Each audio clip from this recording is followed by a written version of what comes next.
حضرت عثمان غنی رضی اللہ تعالیٰ عنہ حضرت عبداللہ ابن مسعود کے گھر آئے. یہ اس وقت آئے جب حضرت عبداللہ ابن مسعود سخت بیمار تھے اور موت و حیات کی کشمکش میں تھے. تو انہوں نے ان کا حال پوچھا. جب واپس پلٹنے لگے تو اشرفیوں کی 2 تھیلیاں حضرت عثمان غنی نے حضرت عبداللہ ابن مسعود کو دی. تو حضرت عثمان کو تھیلیاں دیتے ہوئے دیکھ کر کے حضرت عبداللہ ابن مسعود صحابی رضی اللہ تعالیٰ عنہ نے کہا یہ کیا ہے؟ کہا یہ جو ہے ضروریات پوری کر لینا. تو آپ نے کہا کہ میں تو جا رہا ہوں, میری تو ضروریات ختم ہو رہی.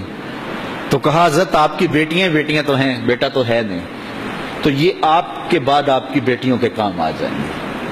تو حضرت عبداللہ ابن مسعود کا یقین دیکھیے, فرمانے لگے کہ یہ کسی اور کو دے دو, میری بیٹیوں کو ضرورت نہیں رہے گی, اس لیے کہ میری بیٹیاں اتنی دیر تک سوتی نہیں ہیں جتنی دیر تک سورہ واقعہ نہیں پڑھ لیتے.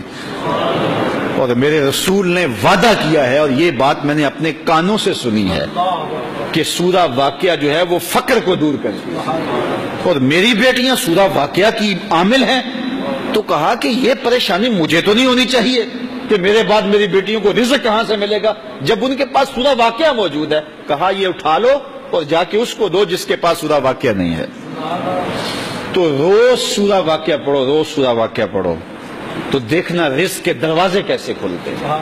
میں جب بھی گیا ہوں, اور اب بھی, کیونکہ میرے تو اتنے اخراجات نہیں, سادہ سی زندگی ہے, لیکن جامعہ کے حوالے سے ایک مسئلہ ہے, تو جب کبھی ایسا ہوتا ہے تو میں بچوں کو بٹھا کہتا ہوں سورہ واقعہ پڑھو, اور خود سورہ واقعہ پھر معمول بنا لیتا ہوں, تو پھر اللہ ایسی جانب سے رزق دے دیتا ہے کہ پتہ بھی نہیں ہوتا. تو سورہ واقعہ معمول رکھو. آخری بات, اور وہ حضرت سہل بن سعد الساعدی رضی اللہ تعالی عنہ کی مرویات سے ہے.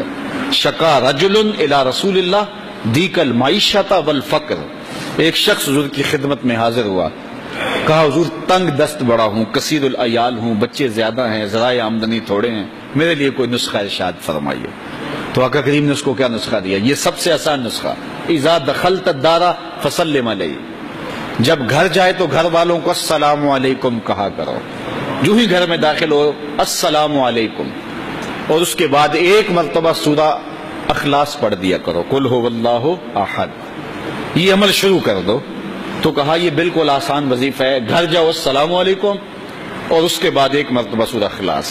اس عمل کو نہ چھوڑنا, بلکہ فرمایا کبھی ایسا ہو تو گھر جائے تو گھر میں کوئی بھی موجود نہ ہو, تو کہا عمل کو پھر بھی نہیں چھوڑنا. فسلم علیہ, کہا تو مجھے سلام کہہ دینا.